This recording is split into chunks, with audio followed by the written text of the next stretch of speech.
e já está começando a acontecer. Terceiro ponto, negociando com a realidade e aceitando o resultado. Toda negociação se trata da frase, um para você, um para mim. Para uma negociação ser bem feita, nenhum dos lados pode estar sob o efeito de emoções extremas. Entretanto, dentro da esfera dos homens, não é isso que acontece. A maioria está sofrendo alguma emoção, sendo as mais conhecidas a raiva e o medo. A raiva, ela entra geralmente no lugar onde estava o amor.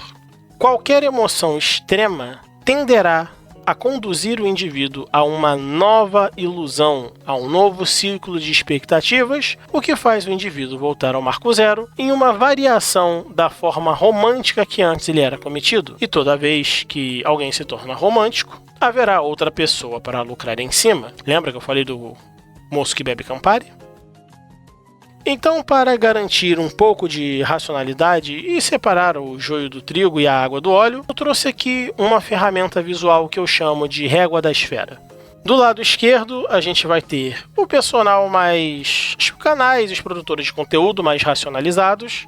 São pessoas que já superaram seus ciclos de raiva e começaram a produzir conteúdo depois dessa fase. E do lado direito, a gente vai deixar o pessoal mais emocionado, a galera que está com raiva, frustração e medo, ou seja, ainda estão afundados no drama. A maior parte dos produtores, canais e espectadores que existem na machosfera, seja na nacional ou internacional, estará em um dos lados da régua. Eu chamo quem está do lado esquerdo de espertos e quem está do lado direito, emocionados. Eu chamei de esperto porque eu sou no Rio de Janeiro e aqui a regra é fica esperto. Com esse xizinho maravilhoso que o Cabo Daciolo tem em seu sotaque. Glória a Deus.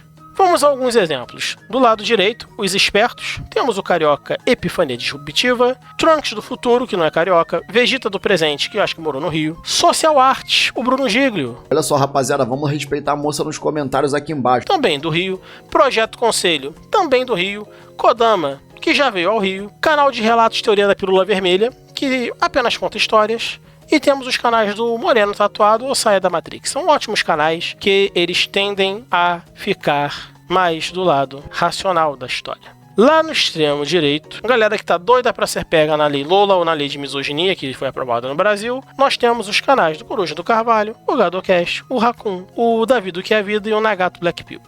Ah, mas o conteúdo deles não é emocionado. Não. A forma como eles se expressam não são emocionadas. Mas o que o conteúdo pode gerar na audiência, sim. E é disso que eu estou falando. Do impacto que vai ter na audiência. E como eu sei que o pessoal que fez a lei de misoginia está rastreando a esfera dos homens desde quando esse negócio no Brasil se chamava de real e eles têm feito backup de tudo, eu sei que esses são os canais que estão mais perto de conhecer o Xandão de perto. Mas e o meio?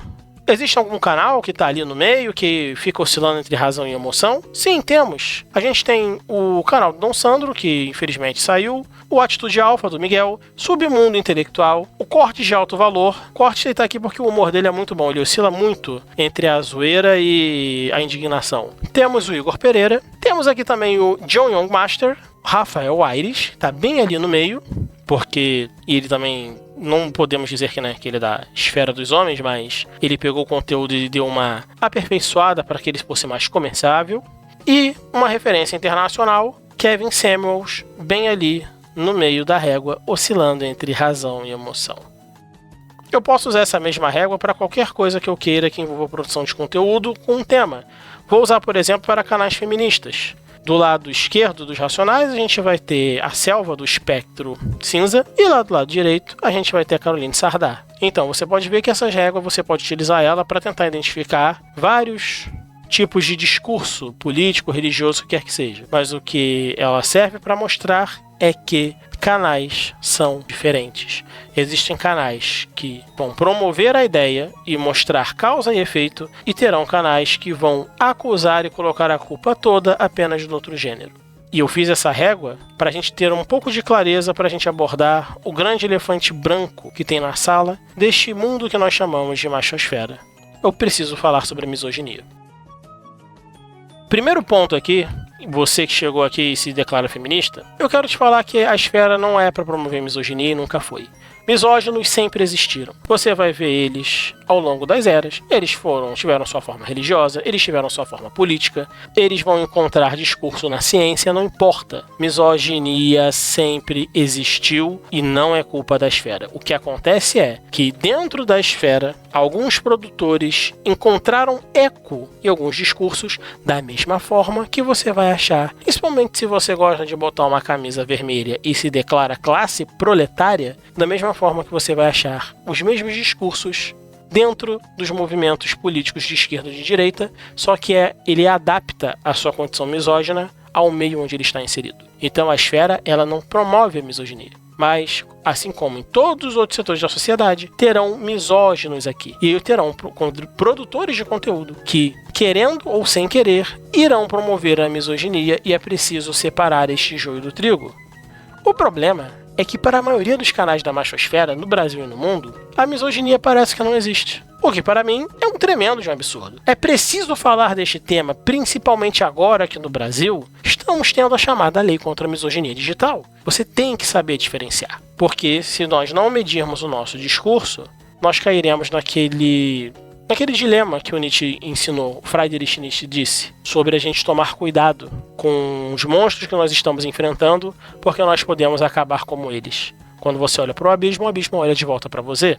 Deixo bem claro aqui, misoginia não é o tema da machosfera. Eu já vi em conteúdos feministas, produtoras de conteúdo promovendo misoginia. Não estou falando do conteúdo da direita brasileira, estou falando de conteúdos feministas. Existem. E eu não estou falando do esquerdo macho, eu estou falando de mulheres que são misóginas, porque a misoginia já existia muito antes da machosfera aparecer. Então não coloque esta pecha na machosfera, porque ela não merece. Separe o conteúdo, por favor, seja honesto.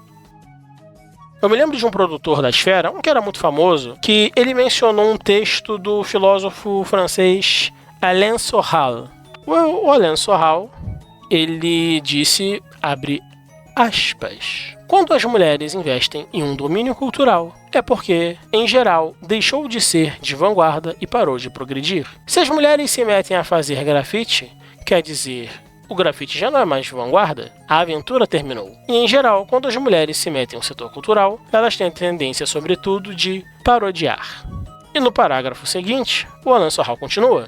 Aquilo que digo é, e é bastante misógino, hoje, enfim, mesmo as mulheres de cultura estão restritas à reprodução, o que as tornam as crianças da cultura. Elas estão sempre numa arte de reprodução, elas não criam, elas reproduzem. Não há invenções, e eu demonstro isso com jazz especificamente. Fecha aspas para o Alain Soral, que é um filósofo francês que foi associado à direita política, tradicionalista em alguns pontos, e nega alguns fatos históricos que eu não posso mencionar para não perder aqui o vídeo. Por que eu estou mencionando o Soral? Eu concordo com ele? Não. Segundo, por que eu estou mencionando ele? É que ele assume que a ideia que ele apresentou, ela é misógina. Ele não finge e ele não quer parecer mais ou menos intelectual. Ele defende seu ponto e dá o adjetivo que cabe à ideia que ele está defendendo. E o terceiro ponto foi porque o produtor de conteúdo que mencionou este trecho, ele mencionou falando assim, olha, porque o filósofo francês lá disse que onde a mulher entra, ela estraga o meio. E eu fiquei, nossa, esse cara deve ter falado. E o produtor em questão falou, o link para o vídeo que ele disse isso está aqui embaixo na descrição. Eu cliquei no vídeo e aí teve esse texto que o Alain Soral disse aqui, que eu botei aqui para vocês. Ou seja, o produtor, tomado por misoginia, disse algo, falou algo que não aconteceu, apenas para reforçar o seu ponto, porque ele estava movido pela emoção. Então o que o filósofo estava defendendo, e ele disse que é uma ideia misógina, é que quando as mulheres começam a entrar em algum domínio da cultura, qualquer tipo de domínio, culinária, arte, qualquer coisa, elas param de criar e passam apenas a imitar. E ele diz que isso é uma ideia misógina, e eu não concordo com essa ideia dele, porque eu já vi exemplos de mulheres extremamente criativas dentro de setores culturais. Porque não são todas as mulheres que têm poder criativo, assim como não são todos os homens que têm poder criativo. E é por isso que eu precisei tocar neste assunto e apresentar a régua para vocês. Porque quando a gente fica tomado de emoções, principalmente a raiva, é fácil a gente ser manipulado ou então com o nosso ego amaciado para que as pessoas concordem conosco. A misoginia é um problema real e ela tem o seu lado espelhado, que é a misandria. São dois problemas de interpretação de mundo, que é quando a gente cai na tentação de desconsiderar o outro baseado em características físicas que ele tem. No caso, características relacionadas à identidade sexual. Então, por favor, sempre que vocês puderem, olhem a régua e vejam se o produtor de conteúdo que você está ouvindo não está promovendo raiva em você através da misoginia. Porque se ele tiver, o objetivo dele não é te ajudar. Você tem que prestar atenção nisso. Porque na hora que a lei for usada, você tem que saber, pelo menos, que se você vai rodar ou se não vai. Lembre-se que eu disse no início, negociação. É um pra lá e é um pra cá. Se você quer entender a realidade, mudar a sua situação, você não pode imitar aqueles que estão te prejudicando. Porque no final, você vai estar mantendo o sistema. Mesmo que seja sem querer. Porque você só está imitando.